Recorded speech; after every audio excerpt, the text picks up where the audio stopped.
Hello everyone, आज के इस वीडियो में हम लोग जानने वाले हैं बिहार एसएससी सीजीएल 4 के बारे में। जैसा कि आप लोगों ने थंबनेल में देखा है कि थंबनेल में क्या क्या लिखा है। एलिजिबिलिटी के बारे में हम लोग जानेंगे, एग्जाम पैटर्न के बारे में जानेंगे, पोस्टिंग कहाँ होती है इसके बारे में जानेंगे, या फिर वर्क के बारे में, या फिर सैलरी के बारे में बात कर लें। फिर आपका प्रीवियस ईयर कट ऑफ आता है जो बहुत इंपॉर्टेंट है, और उसके बाद हम लोग बात करेंगे बेस्ट स्ट्रेटजी के बारे में जो बहुत ही ज्यादा इंपॉर्टेंट होने वाला है। और उसके बाद एक और सेक्शन हमारा आता है बेस्ट बुक के बारे में। तो बहुत सारे लोगों का ये कहना होता है कि जब भी हमारा नोटिफिकेशन आता है उससे 2 या 3 महीने के बाद का जो हमारा एग्जाम होगा उसके बीच का जो हमको समय मिलेगा उसमें हम पूरा का पूरा तैयारी कर सकते हैं या फिर कर लेंगे। लेकिन जैसे ही आप एग्जाम पैटर्न को देखोगे तो उतने ज्यादा नंबर ऑफ क्वेश्चंस हमारे पास होते हैं और आपको लगभग सारे चीजों का विश्लेषण करना पड़ता है, पढ़ाई करना पड़ता है। तो हम लोग यहाँ पे ये चीज देख रहे हैं, सारी चीजों के बारे में हम लोग वन बाय वन करके बात करेंगे। अब हम लोग यहाँ पे बात करने वाले हैं कि बिहार एसएससी सीजीएल 4 से कौन किस पोस्ट पे जाता है। तो भाई सबसे पहला जो हमारा पोस्ट होता है वो एएसओ का पोस्ट होता है, असिस्टेंट सेक्शन ऑफिसर का हमारा पोस्ट होता है। उसके बाद इसका प्रमोशन भी होता है, उसके बारे में भी हम लोग बात करने वाले हैं। अब इसके एलिजिबिलिटी के बारे में बात करेंगे तो जिन लोगों का ग्रेजुएशन हो चुका है या फिर जिन लोगों का इस बार ही ग्रेजुएशन हुआ है वो सारे लोग इस फॉर्म को भरने के लिए एलिजिबल हैं। लेकिन बात यहां आता है कि सर तैयारी किस तरीके से किया जाए, क्या हमारा एग्जाम पैटर्न होगा और क्या हमारा सिलेक्शन प्रोसेस होगा, इस बारे में बात करना काफी ज्यादा इंपॉर्टेंट है। सबसे पहले हम लोग एग्जाम पैटर्न को अगर देखते हैं तो एक हमारा प्रीलिम्स का एग्जाम होता है और एक हमारा मेंस का एग्जाम होता है। ठीक है भाई, तो प्रीलिम्स के एग्जाम के पैटर्न के बारे में अगर हम लोग बात करें तो जैसा कि आप लोग यहाँ पे देख रहे हैं कि सब्जेक्ट यहाँ लिखा हुआ है, तो सब्जेक्ट में एक आपका रीजनिंग है, एक आपका मैथ है, साइंस है और जीके और करंट अफेयर है। ठीक है, ये सारा का सारा सब्जेक्ट आपको यहाँ देखने को मिल रहा है। अगर हम क्वेश्चंस के बारे में बात करें तो सबसे ज्यादा जो हमारे पास क्वेश्चंस होते हैं वो रीजनिंग के होते हैं, 50 नंबर, और एक क्वेश्चन 4 नंबर का होता है तो ये 200 मार्क्स का हो गया। ये भी हमारा 4 नंबर का होता है तो ये 100 मार्क्स का हो गया। ये हमारा 4 नंबर का होता है तो 100 मार्क्स का हो गया, और ये भी हमारा 4 नंबर का होता है तो 200 मार्क्स का हो गया। मतलब एक क्वेश्चन आपके 4 नंबर के होने वाले हैं। तो सबसे ज्यादा जो क्वेश्चंस है वो रीजनिंग में है और फिर आपका जीके जीएस में है। तो हम लोग अगर बात करें कि इसके लिए कितना टाइम दिया जाता है हम लोगों को, तो ये टाइम जो आपको मिलता है वो 2 घंटे 15 मिनट का टाइम मिलता है। अगर नेगेटिव के बारे में बात करेंगे तो आपका 1/4 आपका नेगेटिव मार्किंग है ना। चलिए, ये हो गया आपका प्री का। अब हम लोग अगर बात करेंगे मेंस के बारे में तो मेंस और प्री का सिलेबस जो होता है भाई बिल्कुल एकदम सेम सेम होता है, एकदम बराबर सा होता है ना। अब जरा ध्यान देना कि मेंस पेपर 1 के बारे में बात करेंगे। पेपर 1 और पेपर 2 होता है, इसमें सिर्फ और सिर्फ एक हिंदी एक एक्स्ट्रा जुड़ता है जिसका 100 क्वेश्चंस होता है, 400 मार्क्स का होता है। और ये आपका सिर्फ और सिर्फ क्वालिफाइंग इन नेचर होता है, जिसमें आपको 30% जो है वो मिनिमम क्वालिफाई वहां पे करना पड़ता है, मतलब मिनिमम नंबर आपको 30% वहां पे लाना पड़ता है। ठीक है, मेरिट जो बनने वाला है वो सिर्फ और सिर्फ आपका मेंस के इसी सब्जेक्ट से बनेगा जो आपका पीटी में था। तो रीजनिंग यहाँ भी आपके 50 क्वेश्चन, मैथ्स आपके यहाँ भी 25 क्वेश्चन, और आपके साइंस यहाँ भी 25 क्वेश्चन, और यहाँ भी आपके 40 + 10 आपके करंट अफेयर के क्वेश्चन है। इसमें बहुत सारे लोगों का ये भी कहना है कि सर आप एक बात बताइए कि अगर करंट अफेयर 10 क्वेश्चन सीओडीटी के साथ हम लोग कह सकते हैं क्या? नहीं भाई, ये 10 से 12 सवाल भी हो सकता है आपके पास, फिर 8 सवाल भी हो सकता है। लेकिन क्वेश्चंस आपसे 6 महीने बैक या फिर 1 साल बैक आपको पूरा का पूरा 1 साल का कवर करके रखना पड़ेगा। स्पीडी का बुक आता है, प्रतियोगिता दर्पण आता है, बहुत सारा मैगजीन आता है, उन सारे मैगजीन से आपको तैयारी करना पड़ेगा। ठीक है, उसके बाद आपका ये हिंदी का आपका 100 क्वेश्चंस रहेगा और ये 400 मार्क्स का होने वाला है। ठीक है, ये देखोगे मार्क्स पूरा का पूरा पीटी के जैसा ही यहाँ देके रखा है, लेकिन मेरिट आपका क्या होने वाला है, यहीं से आपका मेरिट बनेगा। टाइम के बारे में अगर बात करें तो यहाँ मेंस वाले में भी आपका 2 घंटे 15 मिनट का आपका टाइमिंग है, और निगेटिव आपका 1/4 आपका निगेटिव यहां भी दिया गया है। बातें समझ में आ रही है? तो पीटी मेंस का सिलेबस है, हिंदी एक्स्ट्रा 100 नंबर का होता है, ऐसे भी कह सकते हैं। अब जरा ध्यान देना कि अगर हम लोग बात करेंगे इसके कट ऑफ के बारे में, लेकिन अगर पोस्टिंग के बारे में भी बात करें तो पटना के हिसाब से पटना सचिवालय में भी आपका पोस्टिंग इसका होता है। ठीक है, और एएसओ जो आपका पोस्ट होता है, अगर प्रमोशन के बारे में बात करें तो असिस्टेंट सेक्शन ऑफिसर से आप 4 साल 5 साल या फिर 6 साल के बाद एक लिमिट पीरियड जो होता है टाइम का, उसके बाद आप वहां पे एसओ बनते हो, उसके बाद आप वहां पे सेक्रेटरी के रूप में, वो बहुत ज्यादा टाइम लेता है। जब आप 30 साल से कम के उम्र में जब आप वहां ज्वाइन करोगे तो लिमिट पीरियड के हिसाब से आपका सेक्रेटरी भी पोस्ट आपको मिल जा सकता है प्रमोशन के हिसाब से, ठीक है। तो वो सारा का सारा सचिवालय वाले में काम होता है आपका, और इसका जो वर्क होता है वो फाइल के रिलेटेड आपका वर्क होता है, मतलब फाइल से आपका रिलेटेड होता है। तो ये परसेंटाइल यहाँ पे दिया गया है यूआर कैटेगरी वाले के लिए, मेल फीमेल सारा देके रखा है।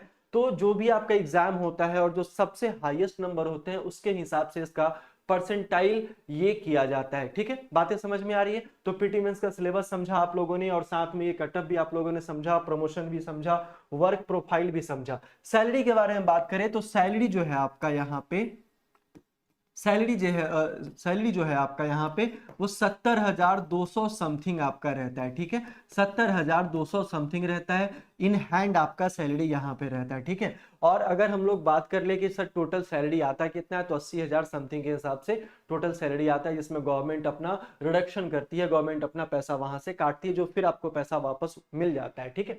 तो ये आपका हो गया।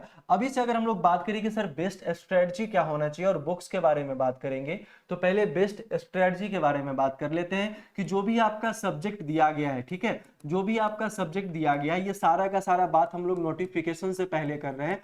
जिन लोगों को तैयारी करना है वो लोग कभी भी नोटिफिकेशन के इंतजार में नहीं रहते हैं, क्योंकि बहुत सारा एग्जाम्स का सिलेबस आपका इसी तरीके से मिलता जुलता है। मैथ्स के बारे में बात कर ले, रीजनिंग तो बहुत ज्यादा है, तो रीजनिंग अगर आप एक बार भी पढ़ लीजिएगा तो कोई इश्यू नहीं होने वाला, आपको बस रिवीजन की आवश्यकता होती है सारे एग्जामिनेशन में, ठीक है। बाकी क्वेश्चंस का लेवल आपको देखना पड़ता है कि कौन से टाइप से क्वेश्चन ज्यादा है और कितना डिफिकल्ट है और कितना इजी है। तो मैथ्स भी आपका वही है और फिर आपका रीजनिंग भी वही है। तो जितने भी सब्जेक्ट हैं आपके, उसके हिसाब से हम लोग क्या करते हैं, यहाँ पे सब्जेक्ट के हिसाब से सबसे पहले हम लोग चैप्टर वहां पे चुन लेंगे कि सबसे पहले हम लोग को कौन से चैप्टर से स्टार्ट करना है, और उसके टाइप्स ऑफ क्वेश्चंस को हम लोग यहाँ पे देखेंगे, ठीक है। टाइप्स ऑफ क्वेश्चंस को हम लोग यहाँ पे देखने वाले हैं, टाइप्स ऑफ क्वेश्चंस को। उसके बाद जितने भी टाइप्स ऑफ क्वेश्चंस होते हैं उसमें 100 एमसीक्यू आपको हर एक टाइप से बनाना है, हर एक टाइप से। अभी भी आप चाहोगे कि 4 से 5 घंटा, अगर नोटिफिकेशन आता है तो उस समय अगर आप तैयारी करना चाहोगे तो आपको 9 से 10 घंटे का प्रैक्टिस तैयारी करना पड़ेगा, कंसेप्ट के साथ एमसीक्यू लगाना पड़ेगा, डेली मॉक टेस्ट लगाना पड़ेगा, उसका एनालिसिस करना पड़ेगा। तो बहुत ज्यादा भीड़ हो जाएगा, मन में बहुत ज्यादा हड़बड़ाहट हो जाता है, तो बहुत कम चांस रहता है कि उस हिसाब से पीटी मेंस के लिए जो हमारे पास समय दिया गया है उसमें एकदम एक्यूरेट तैयारी करें, ठीक है। तो ये हो गया। और जैसे ही ये आपका जो भी सिलेबस है, जो भी आपका सब्जेक्ट है, वो 50 to 60% अगर कंप्लीट होता है, तब आप लोग क्या करते हो, तब आप लोग सीधे मॉक टेस्ट पे आते हो, ठीक है। तब आप लोग क्या करते हो भाई, सीधे के सीधे मॉक टेस्ट पे आते हो, और मॉक टेस्ट जो है वो बहुत इंपॉर्टेंट है ना। तो यहाँ 50 से 60% कंप्लीट करने के बाद मॉक टेस्ट पे आओगे, फिर उस मॉक टेस्ट का अगर एनालिसिस करोगे तो ये बहुत इंपॉर्टेंट हो जाता है एग्जामिनेशन के लिए। तब आपको पता चलेगा कि इतने कम समय में 2 घंटे 15 मिनट में हम पूरा का पूरा क्वेश्चन सॉल्व कर पा रहे हैं या फिर नहीं कर पा रहे हैं, ठीक है। तो ये बातें समझ में आ गई। अच्छा, बेस्ट बुक के बारे में बात करें तो बेस्ट बुक के बारे में अगर बात करें तो आप क्या कर सकते हैं, बेस्ट बुक से अच्छा हमारा पीडीएफ होता है, ठीक है। पीडीएफ होता है क्योंकि ये अपडेटेड होता है ना, ये आपका अपडेटेड होता है। तो आप टेलीग्राम चैनल ज्वाइन कर लीजिएगा, यहाँ पे टेलीग्राम चैनल ज्वाइन कर लीजिएगा, जो आपके डिस्क्रिप्शन बॉक्स में इसका लिंक दिया गया है, वहां से आपको सारा का सारा जो पीडीएफ होगा वो आपको मिलता जाएगा। जीके जीएस के बारे में बात करें तो भाई जीके जीएस आपको पता है कि बिहार दरोगा की भी वैकेंसी आने वाली है, और टॉपिक वाइज अगर बात करें तो सारे एग्जामिनेशन में बराबर से पढ़ना होता है। तो हमारा एक सबसे पहले 7 PM पे क्लास आता है जो एमसीक्यू का क्लास होता है, ठीक है, जो पल्लवी मैम लेके आती है। और दूसरा जो आपका 8 PM पे आता है वो पूरा का पूरा कंसेप्ट का क्लास होता है, ठीक है। तो ये आपका पूरा आपका जीके जीएस का मैंने यहाँ बताया, ठीक है। और साथ में स्टैटिक जीके वगैरह जो भी जीके का पोर्शन है वो हम लोग साथ में वहां पे कंप्लीट करते चलते हैं, और कंप्लीट कर लेंगे, कोई इशू नहीं, रूटीन के हिसाब से पूरा का पूरा कंप्लीट हम लोग कर लेंगे, ठीक है। अगर हम लोग रीजनिंग के बारे में बात करें तो रीजनिंग मैंने बहुत सारा चैप्टर पढ़ाया है। ऐसे भी आपकी 9 PM से क्लास है कि वो मैं डिसाइड करता हूँ कल या परसों या फिर 2-3 दिन बाद से आपकी आने वाली है, ठीक है। तो वो 9 PM वाली क्लास जो है उससे पहले भी हम लोगों ने बहुत सारा चैप्टर कंप्लीट करा है। एक प्लेलिस्ट बना होगा किरण के नाम से, वहां जाकर आप देखोगे तो सारा का सारा आपका वहां टेंशन खत्म हो जाने वाला है रीजनिंग को लेकर, क्योंकि प्रीवियस ईयर क्वेश्चन उसमें बहुत ज्यादा मैंने कराए हैं, साथ में कंसेप्ट भी मैंने आपको पूरा का पूरा कराया है। ठीक है, तो ये सारा आपका स्ट्रेटजी के हिसाब से बहुत अच्छा से काम आने वाला है। बस आपको एक काम करना है कि अभी से 9 से 10 घंटा पढ़ने के बजाय अभी से आप 4 से 5 घंटे का रूटीन बना लो और इसी रूटीन के हिसाब से काम करते चलना है। तो मैथ्स भी कंप्लीट हो जाएगा, जीके जीएस भी कंप्लीट हो जाएगा, आपका रीजनिंग भी कंप्लीट हो जाएगा, और भी जितनी सारी वैकेंसी आ रही है आप उन सारे वैकेंसी का भी फॉर्म फिलअप कर सकते हो, कोई इशू नहीं है। ठीक है, लेकिन चैप्टर जब कंप्लीट रहेगा तभी तो करोगे ना। तो ये सारी की सारी चीजें हैं। अब जरा ध्यान देना कि अगर आप पीटी की बात करें कि सर पीटी जो है हमारा वो किस तरीके से क्वालिफाई वहां पे होगा और क्या क्या करना पड़ेगा और क्या तुक्का लगाना सही है और किस तरीके से तुक्का लगा जो सफलता मिल जाए। तो तुक्का के बारे में आपको बताता हूं कि अगर एक्यूरेसी, मैं तुक्का विश्वास नहीं करता हूं, मैं एक्यूरेसी पे विश्वास करता हूं। ठीक है, अगर एक्यूरेसी के बारे में बात करें तो एक्यूरेसी में आपका मैथ्स है और आपका रीजनिंग है। ध्यान से सुनना, मैथ्स है और आपका रीजनिंग है। ये दो चीज अगर आप देखोगे तो 200 नंबर का रीजनिंग है और 100 नंबर का मैथ है, मतलब 300 नंबर तो एकदम आप 100% पक्का कर सकते हो। ध्यान से सुनना, आप 100% 300 नंबर जो है वो आप पक्का कर सकते हो, इसमें कहीं से कोई दाग लगने वाली बात नहीं है भाई। अगर आपका रीजनिंग और मैथ दोनों अच्छा है, रीजनिंग अगर अच्छा है, कुछ ज्यादा ही अच्छा है, तो मैथ्स भी आपका अच्छा होगा, मैथ्स अच्छा है तो रीजनिंग भी अच्छा होगा। ठीक है, तो ये आपका 200 जो नंबर है वो 200 में से हो सकता है कि 195 190 तो स्कोर आराम से कर सकते हो। ठीक है, 190 आराम से कर सकते हो। मैथ्स के बारे में बात करें तो मैथ्स में भी तुम अगर देखोगे तो 100 नंबर है, तो 100 नंबर में से आप 80 प्लस 85 प्लस आप आराम से स्कोर कर सकते हो। एक्यूरेसी के हिसाब से जितना आप प्रैक्टिस करोगे उतना ज्यादा बेनिफिशियल होने वाला है। ठीक है, अगर साइंस के बारे में बात कर ले तो साइंस में या फिर जीके जीएस में आप एक बुक और यहाँ पे लिख सकते हो लुसेंट का, आप यहाँ एक बुक और लिख सकते हो लुसेंट का, जो आपका ऑब्जेक्टिव होता है और आपका सब्जेक्टिव होता है, एक क्राउन का भी होता है। तो इन्हीं चारों बुक से आपका जो 7 और 8 बजे वाली क्लासेज आती है जीके जीएस की, उसमें पूरा का पूरा कवर कराया जा रहा है। एक्स्ट्रा क्वेश्चंस भी आपको दिया जा रहा है टेलीग्राम पे। तो रूटीन बना के अभी से तैयारी में लग जाओगे तो कभी जिंदगी में कोई परेशानी होने वाला नहीं है। आराम से तैयारी करना है, हड़बड़ाहट में कभी भी तैयारी नहीं करना। सोचो अगर आप पटना में रह के सचिवालय का जॉब अगर आपको मिल जाता है तो 70-75 हजार की जो सैलरी है, 70 हजार की जो सैलरी है वो बिल्कुल भी कम नहीं है, बहुत बड़ा अमाउंट है ना। तो मेहनत आपको पहले से करना पड़ेगा, नोटिफिकेशन आने के पहले से आपको मेहनत करना पड़ेगा। सिलेबस मैंने आपको पूरा का पूरा बता दिया, आपने टेलीग्राम चैनल वहां पे ज्वाइन कर लीजिएगा।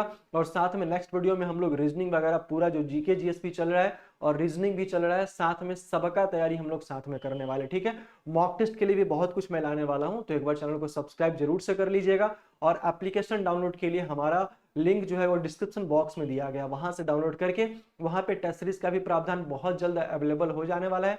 तो हम लोग मिलते हैं फिर से नेक्स्ट वाले वीडियो में, तब तक के लिए बहुत बहुत धन्यवाद। जय हिंद।